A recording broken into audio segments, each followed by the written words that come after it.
Assalamualaikum warahmatullahi wabarakatuh. Di sini saya akan menjelaskan tentang material, standarisasi dan spesifikasi tugas video mata kuliah material teknik. Dan pertama-tama perkenalkan, nama saya Muhammad Rifki Maulana dengan nomor NIM 231090300174. Saya dari Prodi Teknik Mesin dan semester 2. Nah, di sini juga saya dapat buku referensi dari Sikal Pazian Manufaktur Proses for Engineering Material, EPI de Germo Material and Process in Manufacture, PL Mangonon, The Principle of Material Selection, BA Asted, Proses Mekanik, yang diterjemahkan oleh Erlangga tahun 1979.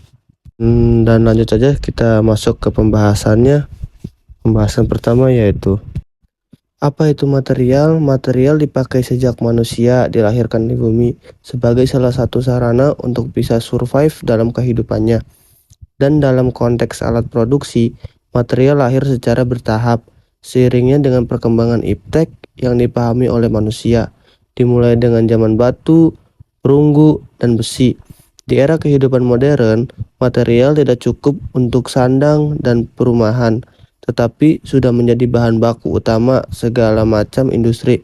Sebagai contoh kecil, pesawat Boeing 747 terdiri dari 82% aluminium, 13% baja, 4 titanium, dan 1% fiberglass. Beberapa dekade sebelumnya, beberapa logam dan panduan besi, tembaga, kuningan, timah putih, dan seng, dan keramik, bahan kerajinan lantai, bangunan, dan lain-lain, serta polimer alami, wol, katun, asbes, seluse sudah cukup memenuhi kebutuhan manusia. Akhir abad 19, abad 20 lahir kemampuan manusia sebagai man-made, a new material of man-made age. Meskipun baja masih menjadi material utama dalam rekayasa teknik, aluminium dan polimer semakin komersial menggantikan fungsi sebagai komponen baja. Klasifikasi material. 1. Material logam merupakan elemen kimia yang tersusun dalam bentuk kristal. Secara visual, lustrous menghantar listrik dan panas yang baik. Apabila dipoles menjadi reflektor sinar, umumnya logam bersifat kuat, ulet, bisa ditempa, relatif lebih berat daripada material lain seperti baja dengan kode Fe, aluminium dengan kode Al, tembaga dengan kode Cu, seng dengan kode Zn, nikel dengan kode Ni, dan titanium dengan kode Ti, dan lain-lain. 2. Keramik termasuk material anorganik, non-metallic solid, yang dimanfaatkan sebagai melalui proses pemanasan, bahkan dikombinasikan dengan tekanan tinggi, sehingga bersifat stabil pada temperatur tinggi. Isolator, tahan korosi, dan lain-lain seperti Uraina dengan kode U02, berlia dengan kode BeO, dan alunia dengan Al203, bahan keramik yang dipakai di lingkungan industri reaktor nuklir. 3. Polimer dikenal sebagai plastik atau resin, material yang terdiri dari kumpulan rantai unit molekuler, monomer atau mers menjadi ikatan berulang membentuk molekul lebih besar, makromolekul. Perkembangan iptek 50 tahun terakhir memicu penemuan sintetik organik dan polimer anorganik meningkat dengan pesat sebagai fiber, plastik, rubber, paint, coating material, dan lain-lain. 4. Komposit material merupakan campuran dari ketiga material tersebut di atas. Seperti fiberglass merupakan campuran antara polimer sebagai metrik dan serat kaca, fiber sebagai penguatnya. Tahapan pemilihan material. Pemilihan material bisa dikategorikan sebagai proses problem solving melalui tahapan umum. 1. Analisa problem. 2. Formulasi solusi alternatif. 3. Evaluasi alternatif. 4. Pengambilan keputusan. Tahapan proses seperti tersebut di atas dapat dikembangkan. 1. Desainer menyusun daftar kondisi operasional dan lingkungan di mana produk akan berfungsi. 2. Berdasarkan daftar, diperlukan jawaban yang diperlukan agar produk tahan dan mampu menghadapi kondisi tersebut, termasuk perubahannya. 3. Desainer menyusun beberapa material, membandingkan sifat-sifatnya satu sama lain, dikaitkan dengan kondisi operasional dan lingkungan. 4.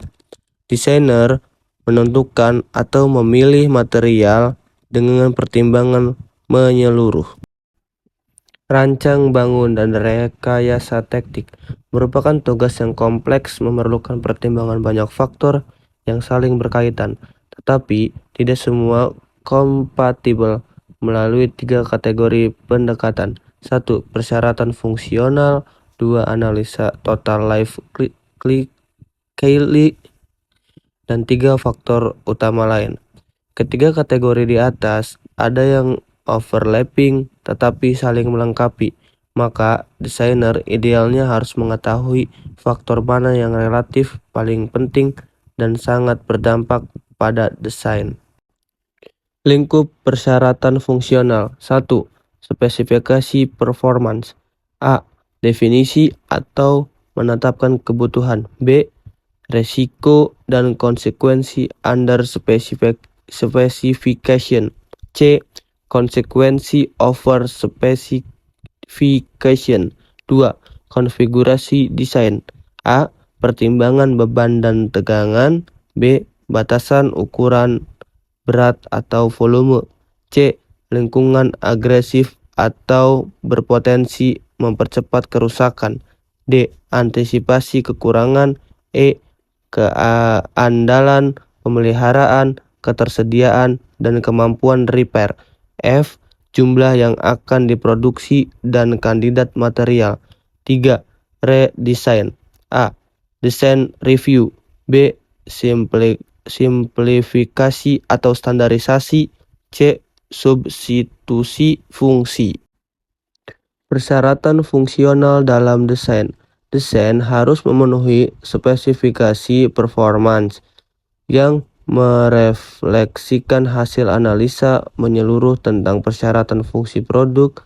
Ada perbedaan antara spesifikasi performance, dasar persyaratan fungsional suatu produk, dan spesifikasi produk, daftar persyaratan konfigurasi, toleransi material, cara manufaktur, dan lain-lain.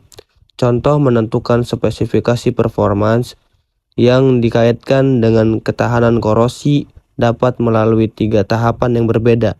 Yang pertama, mencegah kontaminasi karena produk terkorosi, misalnya pada peralatan industri makanan. 2. Mencegah kebocoran keluar atau masuk suatu tangki tertutup, misalkan tangki bahan bakar otomotif. 3.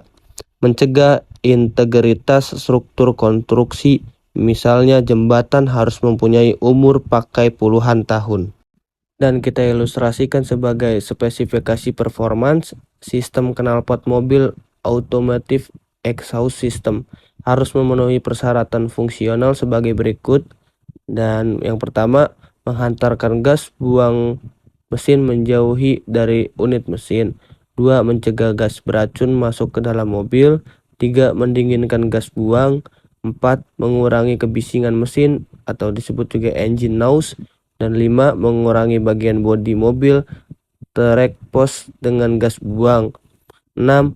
Mempengaruhi terhadap performance mesin sekecil mungkin. 7. Membantu mengontrol emisi gas buang yang tidak diinginkan. 8. Mempunyai umur pakai dalam rentan waktu yang dapat diterima.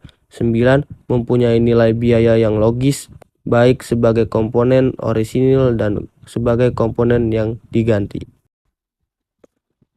Untuk mendukung spesifikasi performa seperti knalpot mobil automotive exhaust system, maka bentuknya 1. Terdiri dari satu rangkaian tubes atau tabung atau pipa yang mengumpulkan gas dari engine dan mengalirkan ke arah belakang mobil.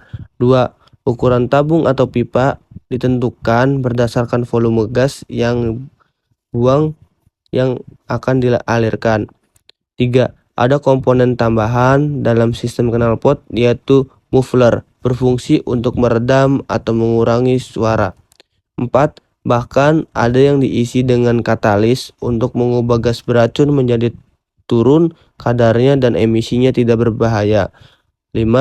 Umur pakai sistem knalpot harus diperhitungkan dikaitkan dengan materialnya, tahap terhadap panas, kelembaban, gas buang, perubahan cuaca, kondensasi air, lumpur, dan lain-lain. 6. Penempatan sistem knalpot relatif kompleks tetapi tidak mengganggu konstruksi mobil ketika melaju atau bergerak maupun tempat penumpang. Dan masuk ke pembahasan berikutnya yaitu rancang bangun dan rekayasa teknik. Lingkup faktor utama dalam desain.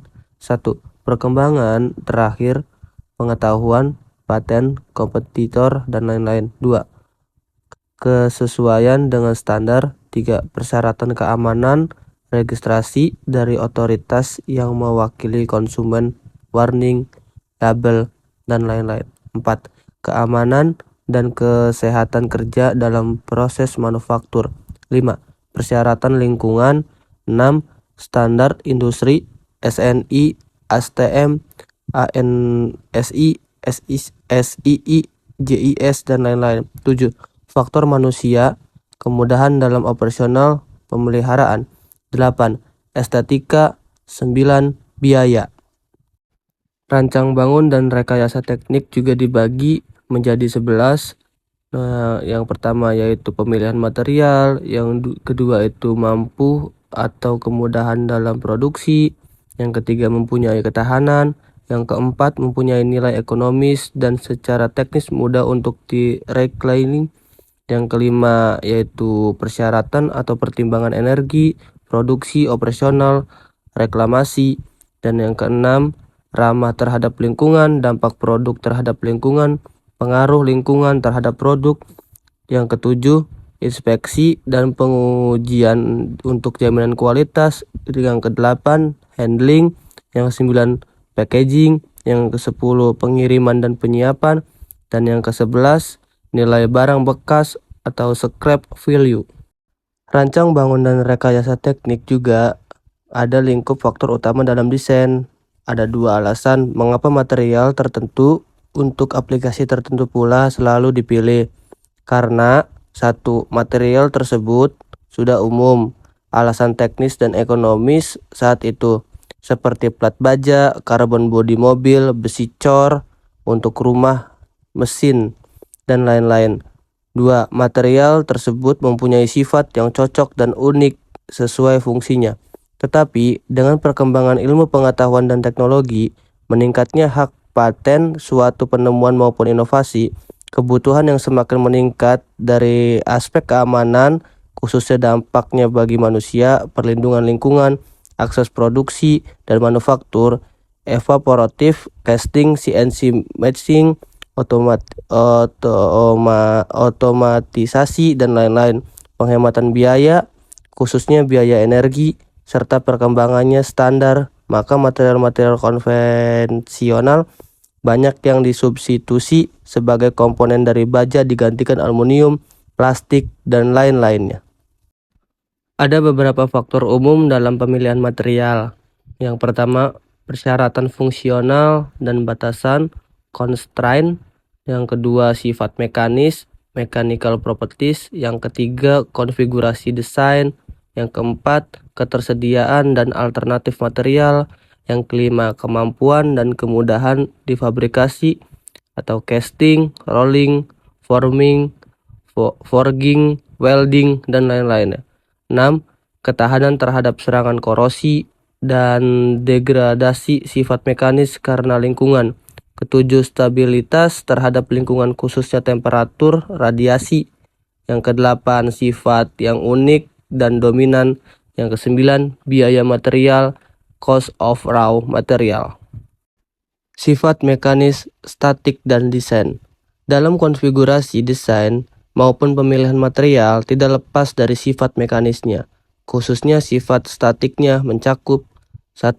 kekuatan tarik maksimum ultimate tensile strength merupakan kekuatan maksimum yang mampu ditahan material sebelum patah. 2. Kekuatan Muller yield strength, tegangan terendah di mana dimulainya deformasi plastis. Yang ketiga, kekerasan hardness, ketahanan material terhadap beban, identasi beban di satu titik. 4.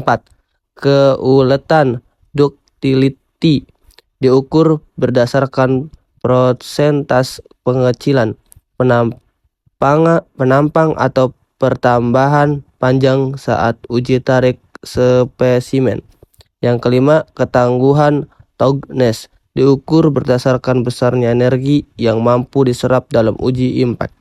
Sifat-sifat tersebut di atas dikaitkan dengan sifat mekanis, dinamik, serta agresivitas lingkungan berdampak pada bentuk kerusakan value muda.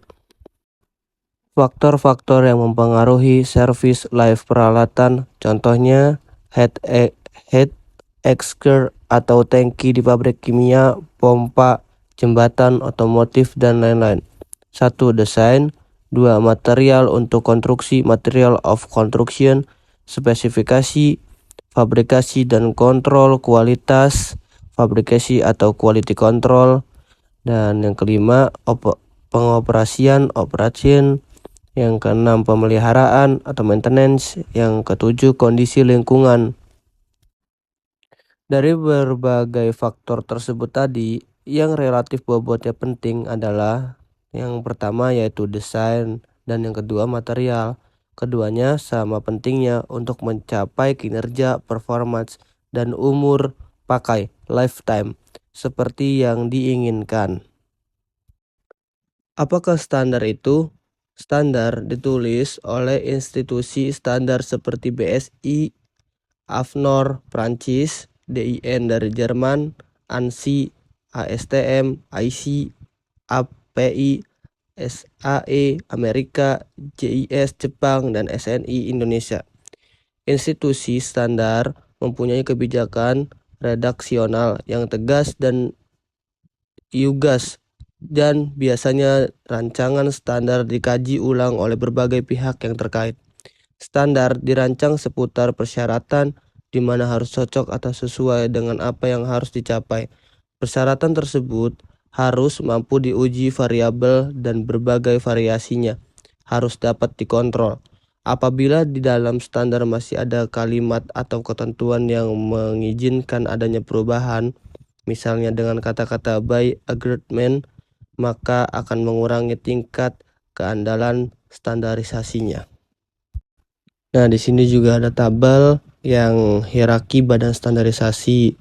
Nah, pertama dari perusahaan, company, operator, kontraktor, supplier, naik ke industri, dan industri punya badan standarisasi tersebut, yaitu dari API, ASME, SAE, TEMA, SII, ETC, dan naik lagi ke nasional. Nasional punya badan standarisasi yaitu ANSI, JIS, SNI, BS, dan lain-lain. Naik lagi ke regional dan naik lagi ke internasional. International standar organisasi atau ISO, Unified Numbering System atau juga disebut UNS. Dan kita juga akan membahas tentang apakah Unified Numbering System UNS. Yang pertama yaitu pada tahun 1967 SAE dan ASTM menyusun standar sebagai suplemen yang sudah ada. Dan yang kedua tahun 1974 SAE dan ASTM mengeluarkan dokumen panduan sekitar 1000 spesifikasi baja stainless steel dan super alloy dan aluminium dan lain-lain. Dan yang ketiga tahun 1986 UNS Handbook edisi keempat dicetak dan dipakai sebagai worldwide guide dan sudah memuat sekitar 3000 informasi tentang material.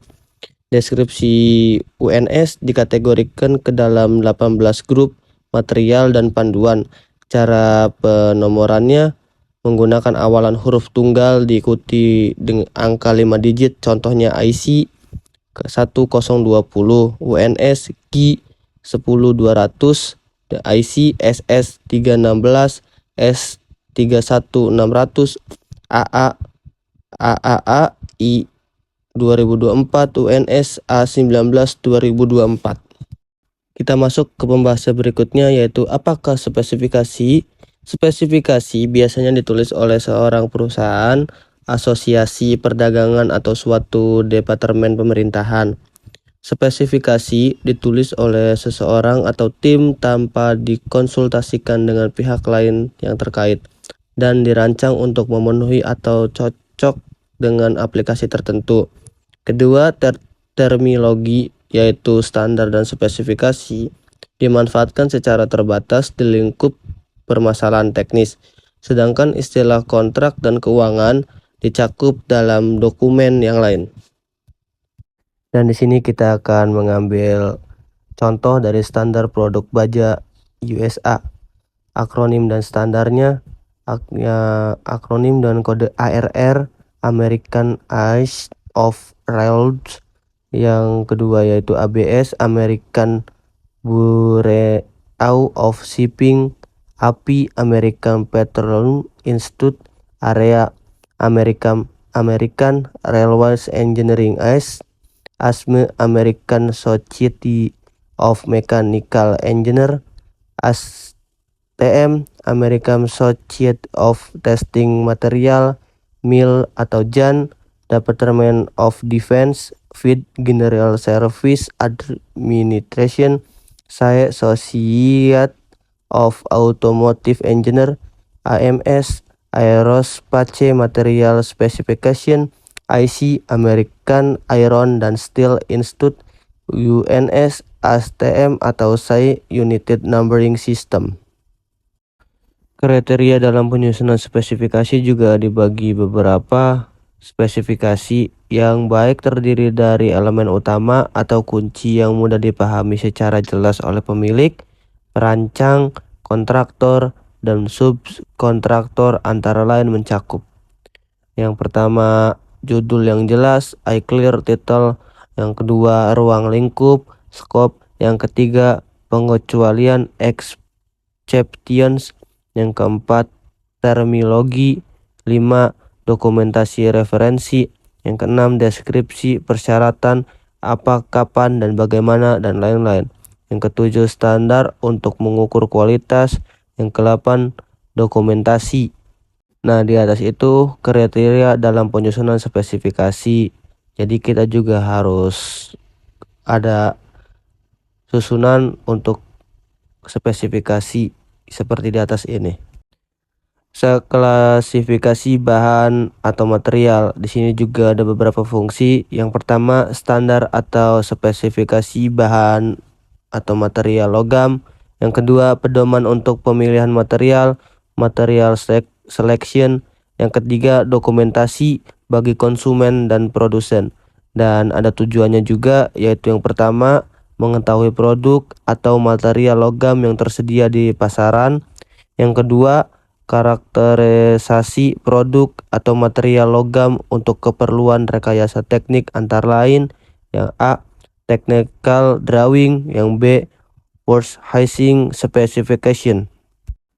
Klasifikasi spesifikasi juga ada spesifikasi teknis dapat diklasifikasikan menjadi 4 kategori sebagai berikut.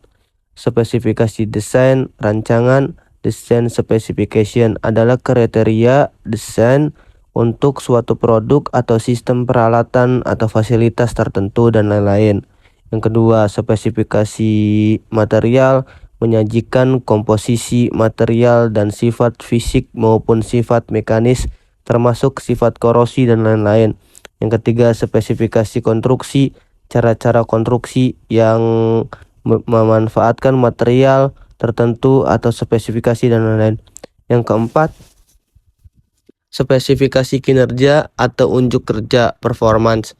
Persyaratan unjuk kerja atau kinerja suatu produk, peralatan, sistem rekayasa teknis atau produk untuk suatu fasilitas untuk periode waktu tertentu atau umur desain. Cakupan informasi spesifikasi material dibagi juga ada 5. Yang pertama deskripsi, menerangkan jenis produk atau proses, misal hot, rolled, cold rolled, forget, sheet, strip, bar shape, dan lain-lain.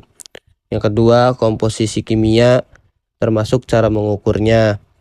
Yang ketiga sifat mekanis, termasuk cara atau metode pengujiannya. Yang keempat toleransi dimensi, ketebalan, panjang, lebar, kerataan, diameter, dan lain-lain. Yang kelima, kondisi permukaan, surface finishing, kekerasan, roughness, atau goresan, scarcity. Dan yang keenam, persyaratan khusus mencakup counting, packaging, corrosion test, forming test, allowed defense, metallurgical defense, casting defense, forging defense, etc. Catatannya, butir 6 biasanya menyebabkan adanya extra cost yang dibebankan kepada cost of raw material. Terminologi di dalam klasifikasi logam baja dan panduannya. Grade digunakan untuk membedakan material baja dan panduannya atas dasar komposisi kimia atau kadang-kadang menunjukkan kekuatan bahan. Tipenya digunakan untuk membedakan material baja dan panduannya berdasarkan proses deoksidasi yang dilakukan atau kadang-kadang komposisi kimianya. Kelas digunakan untuk membedakan material baja dan panduan atas dasar strata kekuatannya atau surface smoothness. Di dalam standar ASTM, terminologi di atas sering dipertukarkan. Contohnya yaitu ASTM A533 allow steel for pressure vessel plate. Type digunakan untuk menunjukkan komposisi kimia dan kelasnya menunjukkan strata kekuatannya. ASTM A515 yang penjelasannya yaitu carbon steel pressure vessel plate. Grade menunjukkan strata kekuatan yang kodenya ASTM A302 alloy steel for pressure vessel plate.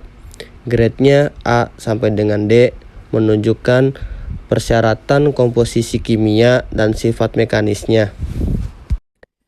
Deskripsi kualitas atau juga yang bisa disebut juga quality descriptor.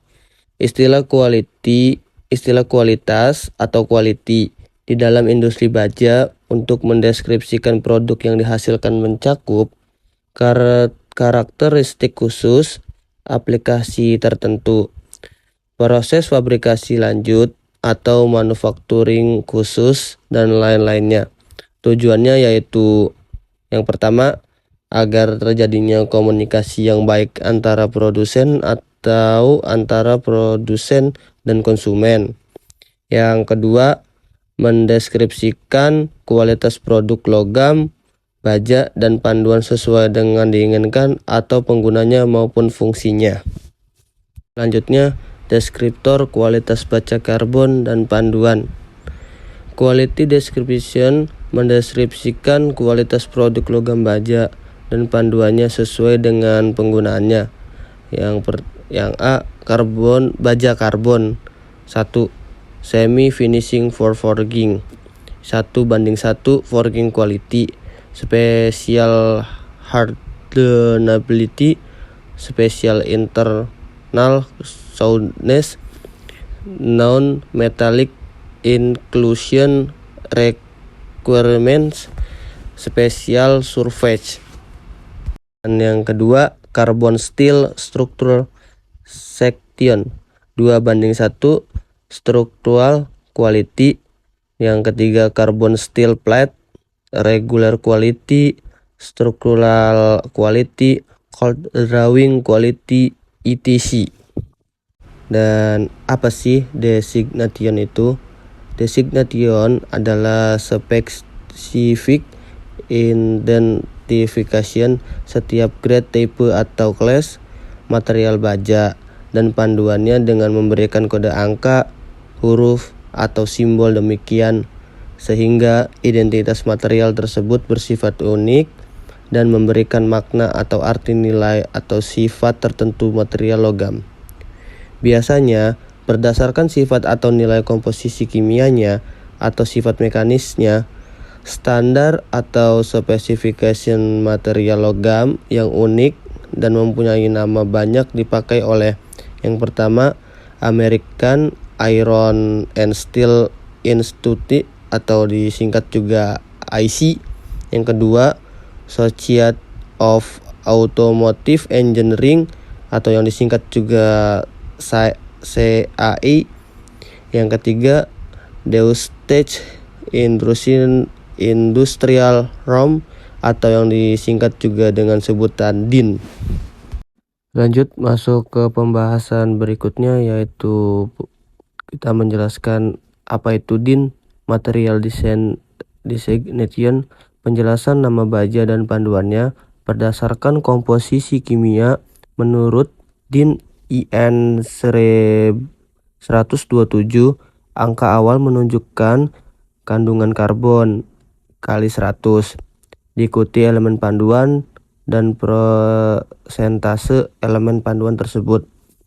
Faktor untuk elemen CO, CR, MN, NI, SIW sama dengannya itu dikali 4, dan faktor untuk elemen AL, CU, MOTI, VNB, TA, BE, PB, ZR itu sama dengannya dikalinya dengan 10. Faktor untuk NPS, CE sama dengan kalinya 100. Faktor untuk B sama dengannya itu dikalinya 1000. Panduan rendah atau disebut juga low alloy, total elemen panduannya itu kurang dari 5%. Dan panduan tinggi atau yang disebut juga dengan high alloy, total elemennya itu panduannya yaitu lebih dari 5, dimana ditambah huruf X di depan angka awal karbon pada panduan tinggi. Angka di belakang elemen panduan menunjukkan persentasenya tanpa memperhatikan faktor pembagi di atas. Masuk lagi ke penjelasan baja panduan. Nah, baja panduan rendah berkekuatan tinggi atau yang disebut juga high strike low steel, C-nya itu kurang dari 0,30%, dan struktur mikronya itu sama dengannya butir besi A halus fase kedua, martesit, dan besi D. Produknya plat seperti plat, balok, dan profil. Baja fase ganda atau disebut juga dual pass steel, struktur mikronya sama dengan campuran besi A dan martesit. Dan baja tahan karat, sifat tahan korosi, kekuatan dan keuletan tinggi, dan kandungan CR-nya tinggi. Kandungan lainnya yaitu Ni, Mo, Cu, Ti, Si, Mg, Cb, Al, N, dan S. Di sini juga ada jenis baja tahan karatnya, yaitu austenitic seri 200 dan 300 yang mengandung Cr, Ni, dan Mg dan bersifat tidak magnet, tahan korosi. Dan yang ketiga yaitu untuk peralatan dapur, fighting, konstruksi, peralatan transportasi, tungku, komponen penukar panas, lingkungan kimia seperti stainless steel, dan seperti apa ya lagi ya,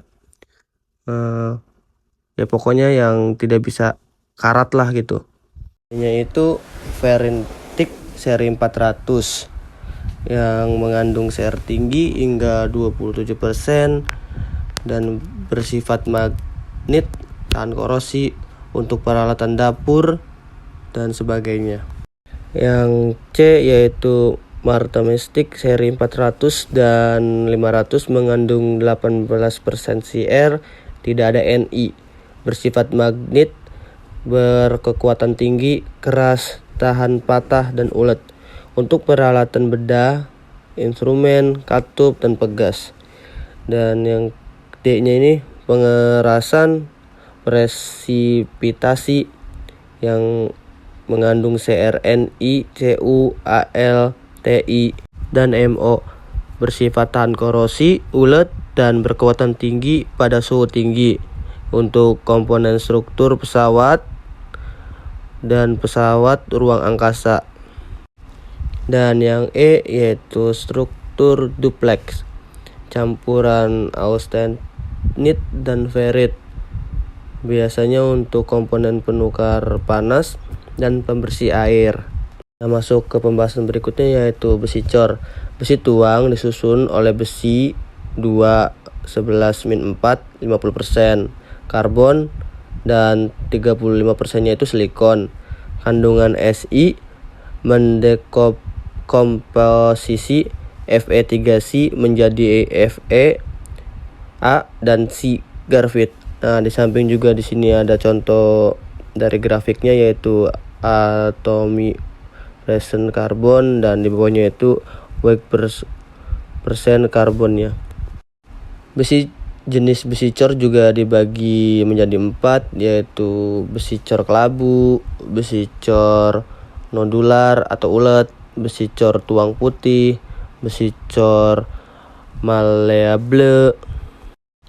Nah, di sini juga ada contoh dari besi cor kelabu, itu disusun oleh serpihan C grafit yang tersebar pada besi A, bersifat keras dan getas. Nah, di samping juga ada gambar contoh dari besi cor kelabu. Dan besi cor nodular atau ulet, C grafitnya berbentuk bulat, nodular tersebar pada besi A. Nodular berbentuk karena besi cor kelabu ditambahkan sedikit unsur magnesium dan kalsium yang bentuknya itu keras dan ulet. Di samping juga ada contoh gambarnya juga yang besi cor ulet C grafitnya itu di atas dan nodular itu berbentuk karena besi cor itu di bawah contohnya, guys. Dan ada juga besi cor putih disusun oleh besi A dan besi karbida yang berkodenya yaitu Fe3C dan terbentuk melalui pendinginan cepat dan ketas, tahan pakai, dan sangat keras. Seperti biasa, di samping juga ada contoh dari besi cor putih, itu kayak gimana contohnya, ada di gambar di samping ini. Besi cor maleable disusun oleh besi A dan C grafit. Dibentuknya dari besi cor putih yang dianil pada 800 sampai dengan 900 oc dalam atmosfer CO dan CO2. Dan kita masuk ke pembahasan berikutnya yaitu logam bukan besi. Pendahuluannya, logam dan panduan bukan besi. Logam biasa yang berkode Al dan Cu dan Mg. Logam atau panduan tahan suhu tinggi W, Ta, dan Mo. Aplikasi UTK, ketahanan korosi, konduktivitas panas, dan listrik tinggi. Kerapatan rendah, mudah difabrikasi. Contohnya Al untuk pesawat terbang, peralatan masak, Cu untuk kawat listrik dan pipa air, Zn untuk karburator, dan kode Ti untuk sudut turbin, mesin jet, dan kode Ta untuk mesin roket. Perlakuan untuk produk aluminium, rods and core. F, hasil fabrikasi, pengerjaan dingin atau panas atau cor. Yang berkode O, proses anil atau hasil pengerjaan dingin atau panas atau cor. Yang kodenya H, pengerjaan renggangan melalui pekerjaan dingin untuk produk rods. Dan yang kodenya T yaitu perlakuan panas. Dan magnesium dan panduan magnesium. Logam teringan dan penyerap getaran yang baik. Yang pertama yaitu aplikasi. Aplikasi juga dibagi menjadi beberapa. Yang pertama yaitu komponen pesawat dan misil, mesin pengangkat, pekakas, tangga, koper, sepeda, dan komponen ringan lainnya. Penamaan panduan magnesium. Huruf 1 dan 2 menyatakan unsur pemadu utama. Angka 3 dan 4 menyatakan persen unsur pemandu utama. Dan huruf 5 menyatakan standar panduan. Huruf dan angka berikutnya menyatakan perlakuan panas. Contohnya nih, AZ 91C dan T5 T6. Nah, yang A ini contohnya ya AL, Z yang berkodenya ZN, 9 yang kodenya itu 9 yang artinya itu 9% AL, 1 yang artinya itu 1% ZN, C itu yang artinya standar C, T6 itu yang artinya perlakuan panas. Tembaga dan panduan tembaga. Sifat panduan tembaga dibagi beberapa juga, yaitu konduktivitas, listrik dan panas tinggi, tidak bersifat magnet, dan tahan korupsi.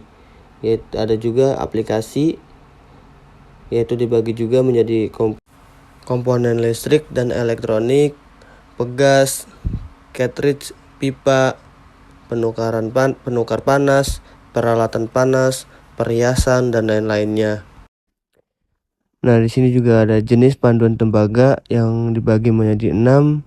Yang pertama yaitu kuningan dengan kode hurufnya yaitu CU plus ZN, perunggu CU plus SN, perunggu AL yang kode hurufnya juga CU plus SN plus AL, perunggu BE CU plus SN plus BE, dan CU plus NI CU plus AG. Nah, masuk ke pembahas berikutnya yaitu nikel dan panduan nikel. Sifat panduan nikel yang ditandai dengan kuat, getas, tahan korosi pada suhu tinggi. Elemen pemandu nikel yang kode hurufnya yaitu Cr, Co, Mo, dan Cu. Panduan nikel base sama dengannya yaitu superalloy.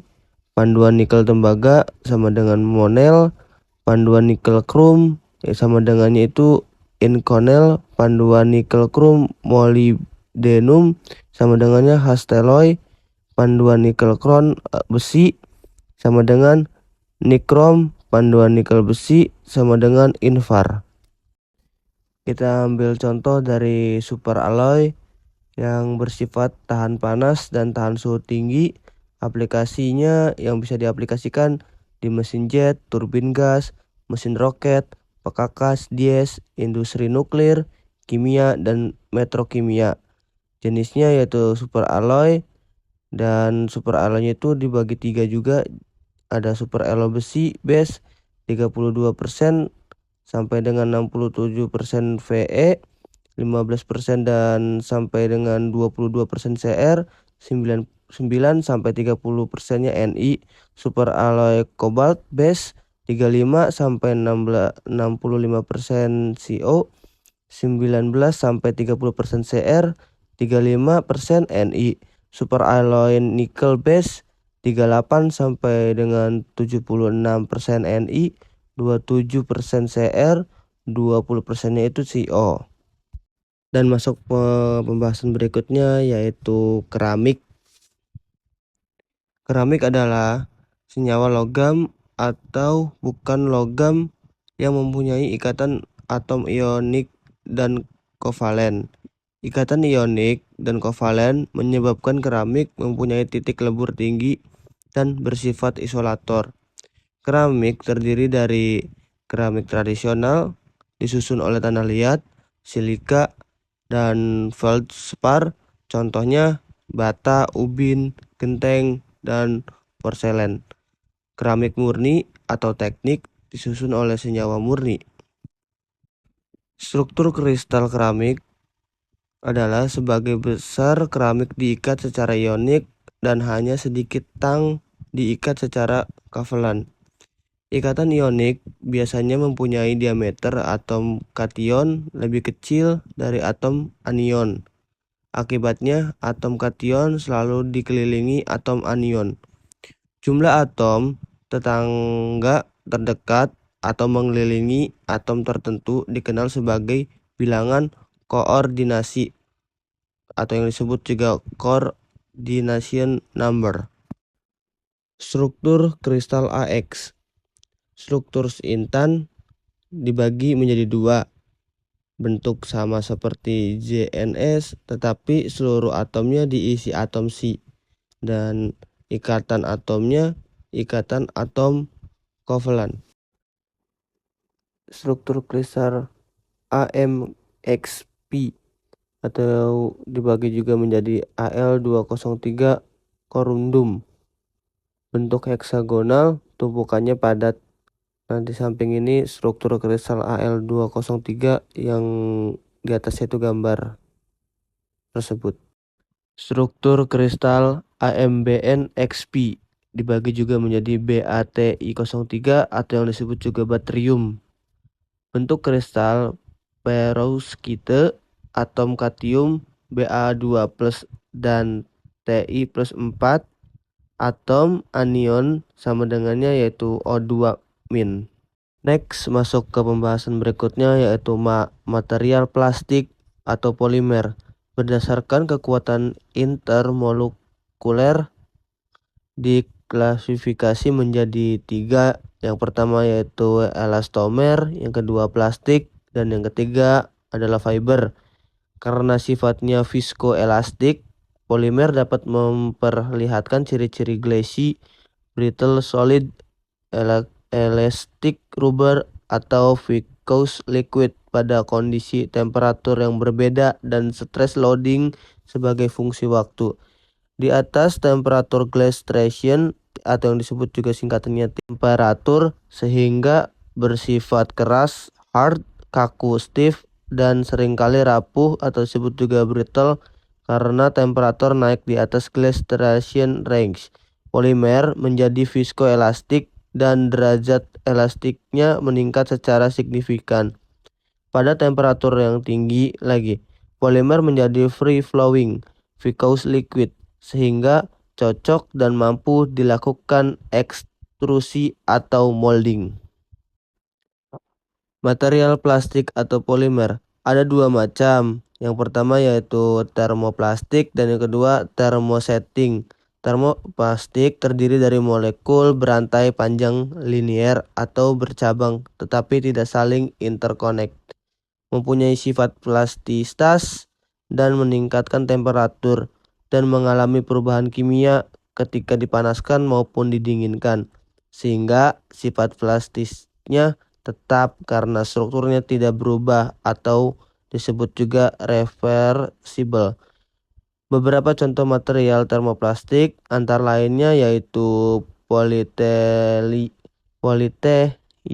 atau polyethylene, polyvinyl chloride atau disebut juga PVC, polystyrene, polypropylene atau juga nylon. Dan yang nomor 2 yaitu thermosetting. Thermosetting adalah plastik keras. Saat terkena panas tidak melunak sehingga dapat dibentuk dan didaur ulang. Beberapa contoh dari termoplastik adalah teflon, PVA, PMMA, dan bakelit. Jadi contoh plastik yang bersifat termosetting adalah bakelit. Nah, bakelit juga barangnya seperti di plastik dan berwarnanya warna coklat. Bakelit ini juga plastik yang ditemukan pertama kali yang terbuat dari komponen sintetis, dan bakelit juga mengandung senyawa kimia. Sifat bakelit juga yaitu non-kondusivitas listrik dan tahan panasnya pada isolator listrik. Bakelit juga biasa digunakan untuk selubung radio dan telepon. Nah, cukup sekian dan terima kasih. Saya Muhammad Rifki Maulana undur diri. Mohon maaf jika ada perkataan yang kurang jelas ataupun kurang dimengerti. Wabillahi taufik walhidayah. Wassalamualaikum warahmatullahi wabarakatuh.